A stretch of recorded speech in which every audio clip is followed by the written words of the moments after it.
जगन्नाथपुरी में एक भक्त रहते हैं माधवदास। माधवदास क्या नाम? माधवदास। ये भगवान के इतने प्रिय भक्त थे कि भगवान उनकी कुटिया पर रोज पहुंचते थे। समुद्र किनारे उनकी कुटिया थी। जब ठाकुर जी के दर्शन बंद हो जाते तो वो नहीं आते थे, भगवान को आना पड़ता था उनके पास दर्शन देने के लिए। उनकी भक्ति में इतनी जान थी। वो कहते थे मैं नहीं आ पा रहा, इतनी भीड़ भाड़ में काम, तो मैं आना को आ जाऊंगा। तो ठाकुर जी रोज जाते थे वो दर्शन देने के लिए। जैसे पट बंद होते थे ठाकुर उनकी कुटिया में पहुंचते थे। तो ऐसे बातें करते थे।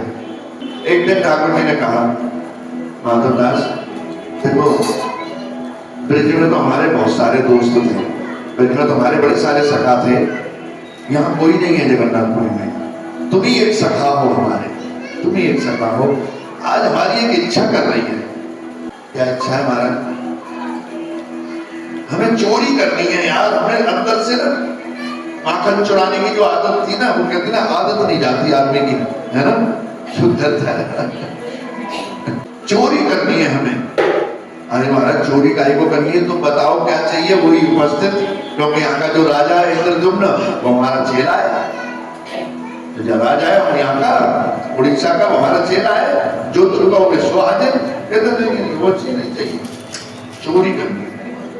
तो हम क्या करें? कर लो जाके चोरी, तुम्हारी आदत तो सुधरेगी नहीं। क्या करें? तुम हमारा साथ दोगे तो हमारे हमें चोरी वोरी करना नहीं आता तो हमें मतलब बेटो हम ये जो है हम गुरु हैं भाई, उड़ीसा के हम क्या है गुरु उसमें आते हैं, आपके हमारे पन्ना भंडारो, हम नहीं जाएंगे तुम्हारे साथ। तो देखो तुम कैसी बातें कर रहे हो, हमारा कोई है नहीं, तुम ही एक हो। अब तुम हमारे लिए इतना भी नहीं कर सकते। हम रोज मंदिर छोड़ के तुम्हारे घर दर्शन देने आते हैं, तुम इतना भी नहीं करोगे, हमारे लिए नहीं करोगे। अरे हमारा ज्यादा परेशान करो, कहीं तो करना पड़ेगा। तो देखो हमें आता नहीं है कि वो हम सिखा देंगे चोरी करना, हम सिखा देंगे, तुम टेंशन मत लो। हम चोरों के सरदार हैं, हमें सब आता। क्या करना पड़ता? कुछ नहीं करना चोरी करने में, क्या चुप रहना, बोलना है नहीं, अपने कर्म को करना है, आवाज नहीं करनी चाहिए और स्लो से अपना काम करना होगा। बाकी हम है ना साथ में तुम्हारे, टेंशन ले लो। चलो क्या चुराओगे कि इंद्रदम्न राजा का वो कटहल का जो बाग है ना, वहां से कटहल चुरा के लाना। अरे तुम्हारे ऐसे तोड़वा, तोड़ के नहीं चुरा के लाना है यार, तोड़ के नहीं चुरा के। ध्यान से सुनना, रियल कथा बता रहा हूं। मान रहे? चलो ठीक है, परंतु देखो हमने कभी किया नहीं है ऐसा। अरे तुम चलो हमें साथ में। तो भगवान तो भगवान है, चौकीदार बैठा हुआ था हमारे गेट पे, बाग के गेट पे, वो ले गए पीछे से निकाल के अंदर बाग में घुस गए। बाग में एंट्री हो गई। अब वहां जाके महाराज, अब वो तो गेट पे बैठा है, और अंदर बाग में गए, कटहल के बहुत सारे पेड़ थे, वहां जाके भगवान तो ऐसे कर रहे हैं। तो वो क्या कह रहे हैं? कौन सवार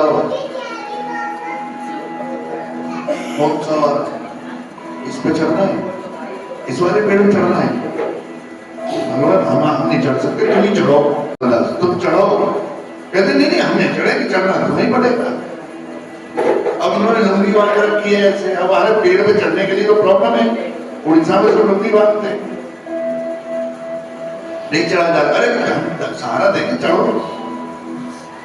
तो अरे हम चढ़ा नहीं जा रहे, अब आवाज निकाल दी और चौकीदार ने सुन ली। अरे कौन चढ़ रहा है? अच्छा मैं ही चढ़ाता हूँ, फिर रुक जा मैं चढ़ा रहा हूँ। चौकीदार वहां से आया, वो लेके वहां छुपा के बीच वो आया, ढूंढ के चला गया, कोई नहीं है। सोचा मैं सारे सो गया हूँ क्या, थप्पड़ मारा गाल पर, सो गया हूँ, शायद आवाज आती कहीं से। फिर बैठ गया, तसल्ली हो गई। देखा वो चुप करके बैठा। बोलना नहीं, हमने तुम्हें समझाया था बोलना नहीं होता इसमें, बोलना नहीं बिल्कुल भी, चुप करके चढ़ जाओ, हम सहारा दे रहे हैं, रखो कंधे में हमारे, पैर रखो, पैर रखो। भगवान भक्त को कंधों पे लेके पेड़ पे चोरी करने के लिए चढ़ा रहे, समझना बात को चढ़ा दिया। अब चढ़ गए और कटहल जो है प्रभु जी वो उस पे लगता है तने पे, पत्तों में नहीं लगता, वो तने पे लटका हुआ होता है, तना जो होता है मोटा उस पे लटका होता है। अब वो ऊपर चढ़े तो इन्हें चाहिए पका हुआ कटहल। खाया कभी आपने पका हुआ कटहल? बड़ा मीठा, बड़ा स्वादिष्ट होता है, बड़ा मजेदार होता है। अभी नहीं चाहिए था पका हुआ, तो ये कहते कौन सा तोड़ो? ऊपर से चिल्ला रहे, ऊपर से चिल्ला रहे, कौन सा तोड़ू? चौकीदार कहता है अगर मैं तोड़ता हूँ कौन सा, मैं बताता हूँ कौन सा तोड़ना है। चौकीदार डंडा लेके आया, आके देखा तो कहीं तो भागे वाला क्या बाबू लट गए ऊपर, वो ऊपर लटके हुए। अच्छा तो ऊपर पहुंच गया, बेटा आज तेरी शामत आ गई। अब ये वहां से बेचारे उल्टे सीधे उतर रहे, पकड़ लिया। 2-4 घंटे महाराज सूख दिए के ऊपर, 2-4 घंटे पड़े। अब ये मुंह छुपाए, अपना अंधेरा था, मुंह छुपाए कहीं पहचान न ले। वो जानता नहीं था चौकीदार, राजा के गुरु को कौन जानता है, नहीं जानता। अब रात हो रही है, अब तो सवेरे ही लेके जाऊंगा राजमहल, तो बांध के डाल दिए माने। अब वो तो निकल गए, जगन्नाथ जी गए वहां से, वो तो निकल गए, चले गए। अब ये बेचारे पूरी रात खड़े रहे, भजन करते थे। सवेरा अर्ली मॉर्निंग राजा जो थे इंद्रदम्न, वो मॉर्निंग वॉक के लिए निकलते थे, वॉक के लिए। अब ये बांध के ले जा रहा है उन्हें, बांध के ले जा रहा है। चलो राजा के पास, रंगे आपको चोर पकड़ा गया भाई, रंगे आपको पकड़ा गया। राजा सामने से आ रहा है, गुरु जी को बांध के ला रही है, ये नालायक कौन है, गुरु जी को बांध के ला रहा है। तू ये क्या कर रहा है? तुम्हारा मेरे, मुझे इनाम चाहिए, इनाम चाहिए, अभी देता हूं तुझे। उल्टा लगा, अरे महाराज मैंने क्या किया, तूने किसको बांधा हुआ है, क्यों बांधा है? नहीं कोई नहीं है, चोर है, चोर पकड़ा मैंने, कठेर चुराने आया था, एक तो भाग गया, एक पकड़ा दिया मैंने। राजा ने कहा क्या बात कर रहे हैं, क्या ये गुरु जी है हमारे? चोर पकड़ा गया या गुरु पकड़ा गया? कौन पकड़ा गया? गुरु नहीं पकड़ा गया, गुरु पकड़ा गया या चोर? राजा ने कहा जल्दी छोड़ नालायक, मैं तुझे उल्टा लटका दूंगा अभी, ये चोरी कर ही नहीं सकते। अरे कि मैं पूछो इनसे पूछो। अब आजकल का चोर हो तो कहेगा जबरदस्ती, नहीं मैंने नहीं करी। अब वो कोई चोर तो थे नहीं बात, तुरंत बोले हाँ राजन ये सही कह रहा है, बोलो जय जय श्री हृदय गौर प्रेमानंदे। राजन ये सही कह रहा है। महाराज आप कैसी बातें करते हैं, आप कटहल की चोरी क्यों करी आपने मुझसे क्यों नहीं कहा? अरे आप कहते तो पूरा ट्रक भरवा के भेज देता मैं, आप चोरी करने के लिए आए। अच्छा राजन अभी तुम चलो यहाँ से, बाद में बात करते हैं। महल लेके गया, चरण पखारे, सुंदर आसन बिछाया, भोजन कराया, फिर निवेदन किया आप मुझे बताओ क्या है कारण। तब जाकर के उन्होंने बताया कि ठाकुर ने ऐसी लीला करी, मैंने कही कि नहीं मेरे को चोरी करना नहीं आता, पर ये मानते नहीं है। अब राजा भी रो रहा है, देखो कि कैसा भाग्य है तुम्हारा है गुरुवर कि ठाकुर जी का आपको संग प्राप्त है। मेरा नसीब ऐसा क्यों नहीं हुआ कि ठाकुर का संग मुझे प्राप्त हो, परंतु मैं फिर भी भाग्यशाली हूं कि आप जैसा गुरु मुझे मिला है। अब ये गुरु मिला या चोर मिला है? गुरु। और पकड़ा तो चोरी में गया, लेकिन कान्हा जी के साथ चोरी करी। आज इस बात को कोई समझेगा नहीं समझेगा। अगर कोई हमारी नजर में कई चीजें आती हैं कि ये व्यक्ति कहता कुछ और है करता कुछ और है, क्योंकि लोगों के गफलत में डालते हैं बंदे को। लोग जो ईर्ष्या और द्वेष झूठ कपट वाले लोग सच्चे आदमी को बदनाम करने के लिए कुछ भी करते हैं, कुछ भी, चाहे वो नरक में चले जाए परंतु उसको सामने बदनाम जरूर करेंगे। ऐसा प्रयत्न करने की ये कलयुग है, प्रयत्न, परंतु जो सत्य है वो सत्य रहता है, उसको कोई ठिका नहीं सकता। गुरु महाराज से कहा भगवान ने अगर ऐसी इच्छा करी है तो मैं इस बाग को ना, पूरे बाग को जगन्नाथ के नाम कर देता हूं। उसी दिन प्रभु जी पूरी रजिस्ट्री करा दी राजा ने जगन्नाथ के नाम से। आज भी वो बाग है जगन्नाथ मंदिर के नाम। बोलो जगन्नाथ स्वामी की। एक दिन माधव दास जी हो गए बीमार, भोगना तो पड़ता है, चाहे वो भक्त हो चाहे कोई भी, भोगना, कर्मों का फल भोगना पड़ता है, चाहे कोई भी क्यों ना हो। ये पड़ गए बीमार माधवदास जी, बीमार पड़ गए, इनको लग गए लूज मोशन। बड़े ध्यान से सुनना। तो माधवदास जी को क्या हुआ? लूज मोशन हो गया। अब इनको इतने जबरदस्त लूज मोशन हुए कि प्रभु की चारपाई से उठाई ना जाए। जो शिष्य थे वो सेवा करना चाहते थे, उन्होंने कहा नहीं नहीं नहीं, मैंने किसी से सेवा नहीं करानी, जगन्नाथ अपने आप करेगा। जैसे हम कहते थे ना, नहीं नहीं जो होगा भगवान करेंगे। बड़े ध्यान से सुनना, जो होगा भगवान करेंगे।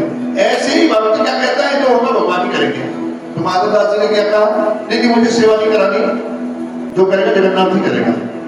अब ये इतनी बुरी तरह लूज मोशन हो गए प्रभु जी कि इनको बेहोश ही नहीं रहा। चारपाई पे मोशन कर रहे हैं कुटिया के अंदर, चारपाई कपड़े गंदे हो गए, पर होश नहीं। इतनी देर में ही अब वहां शिष्य भी खड़े हैं, परंतु एक बालक आता है और आकर के उनकी रोज मारे, चारपाई भी साफ करता है, उनका ये भी करता है, कपड़े भी चेंज करता है। तो भक्तों को कह दिया तुम यहाँ एक भी राम नहीं रहेगा, यहाँ पे मेरे को सेवा नहीं कराती। परंतु बालक के रूप में ठाकुर जी आ रहे हैं और रोज सेवा कर रहे हैं, गंद भी साफ कर रहे हैं, चारपाई भी साफ कर रहे हैं, कपड़े भी उन्हें भी दिला रहे हैं।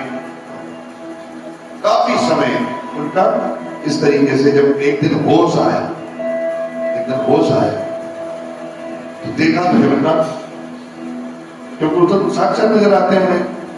तुम कहीं के लिए बैठे हो कि तुम ही तो कह के बेहोश हो गए कि जो करेगा जगन्नाथ करेगा, तो मैं ही कर रहा हूं और कौन करेगा?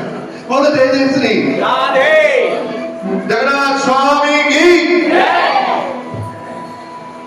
तुम ही तो कह के पड़े हुए बेहोश, तुमने किसी भक्त से कराई सेवा? नहीं कराई। मैंने भक्तों को भेजा सेवा के लिए, तुमने कराई? कहता नहीं कराई। और तुम बार बार कह रहे हो जगन्नाथ करेगा, जगन्नाथ करेगा, जगन्नाथ करेगा। जब मैं नहीं करना है तो मैं नहीं कर रहा हूं सेवा, कौन करेगा? ओह, इतना सुना तुम्हारे पागल हो गया। नहीं नहीं नहीं नहीं नहीं, मुझे तुमसे सेवा नहीं करानी, मैं मर जाता तो अच्छा रहता, तुमने सेवा क्यों करी? अच्छा एक बात बताओ, अब देखो बड़े ध्यान से सुनना। यहाँ पे भक्त कह रहा है ठाकुर को, माधवदास जी कह रहे हैं हे भगवान, तुम अगर भगवान हो तो तुमने ये बीमारी मेरी क्यों नहीं सही करी? तुम ये बीमारी सही कर सकते थे? कर सकते थे क्या नहीं? कर सकते थे क्या नहीं? तुमने मेरी गंद क्यों साफ करी? तुमने ये बीमारी मेरी क्यों नहीं सही करी? बड़ा मूल बात है, बड़े ध्यान से सुनना। क्यों नहीं करी तुमने ये बीमारी मेरी सही? भगवान कहते हैं माधव अभी 15 दिन और रुक जा। 15 दिन अगर तू इसी तरीके से बीमारी को सहन कर लेगा तो तेरा दोबारा से जन्म नहीं। तो तुमने बीमारी, क्योंकि ये तेरे प्रारब्ध हैं जिनको तू भोग रहा है, ये तेरे प्रारब्ध हैं जिनको तू भोग रहा है। इन प्रारब्धों से नहीं बचाया जा सकता। मैं बीमारी सही कर सकता हूं, अभी बीमारी सही हो जाएगी, परंतु तुझे दोबारा जन्म लेना पड़ेगा इन प्रारब्धों को भोगने के लिए। अब इस बात से सीखो क्या है मतलब। आज अगर हम किसी के साथ चीटिंग करते हैं, आज अगर हम किसी का धोखा देते हैं और अपने आप को बड़ा बना करके और आगे निकल जाते हैं, वो व्यक्ति तड़पता रह जाता है, तो ये मत सोचो वो खाता बंद हो गया। अगले जन्म में आपको भोगना ही पड़ेगा। हो सकता है इसी जन्म में भोगना पड़े, परंतु अगर ना भोग पाए तो अगला जन्म तुम्हें भोगना पड़ेगा और वो व्यक्ति तुम्हें भोगवाएगा। बोलो जय जय श्री। ये बिल्कुल अखंड सत्य है। इसीलिए कहते हैं कि कर्जा भी अगर किसी को दे दो तो भूल जाओ। बुजुर्गों ने कहा नेकी कर कुएं में डाल, कहते ना जी, नेकी कर कुएं में डाल दे, भूल जाओ। अगर तूने याद रखा कि मैंने कर्जा दे रखा है, अगर तुझे दोबारा जन्म लेना पड़ेगा उस कर्जा लेने के लिए और उसको देने के लिए दोबारा जन्म लेना पड़ेगा, इसलिए दे के भूल जाओ, दे के भूल जाओ। मेरा मुझ में कुछ नहीं, जो कुछ है सो। कहने का भाव है कि भगवान यही कह रहे हैं कि तुम्हें भोगना तो पड़ेगा, परंतु तुम जब सरेंडर होते हो तो तुम्हारी सारी व्यवस्थाएं मैं करता हूं। इसलिए कॉन्फिडेंस कब बढ़ता है जब मेरे जीवन में इस तरीके की बातें आती। तो ठाकुर है, ऐसा नहीं है, कोई रिश्तेदार थोड़ी नहीं था वो। मेरे कर्म में अगर सच्चाई है तो ठाकुर सामने वाले की बुद्धि पे बैठ जाएगा। अगर मेरे कर्म में सच्चाई नहीं है, कुछ भी नहीं हो सकता। तो भगवान माधव दास जी को कह रहे हैं कि ये तुम्हारे प्रारब्ध हैं जो तुम्हें भोगने ही पड़ेंगे, तुम्हें भोगने पड़ेंगे। तो भगवान हमेशा भक्त के साथ होते हैं। वो इसीलिए उन्होंने कहा कि 15 दिन और तुम रुक जाओ, अगर तुम 15 दिन इनको भोग लोगे अपने प्रारब्धों को, तो तुम्हारा दोबारा जन्म नहीं होगा। परंतु वो माने नहीं। तो ठाकुर जी ने क्या किया? ठाकुर जी ने कहा ठीक है, तो मानते नहीं हो ना, तो उनकी बीमारी ठाकुर जी ने अपने ऊपर ले ली। बोलो जय जय श्री। 15 दिन के लिए माधव दास की बीमारी ठाकुर जी ने 15 दिन के लिए अपने ऊपर ले ली। तो आज भी जगन्नाथपुरी में 15 दिन भगवान बीमार रहते हैं। उस बीमारी में उन्हें भोग लगाया जाता है, उन्हें काढ़ा दिया जाता है, दवाइयां दी जाती हैं। फिर उसके बाद वो अपनी मौसी के यहाँ रथ यात्रा होती है।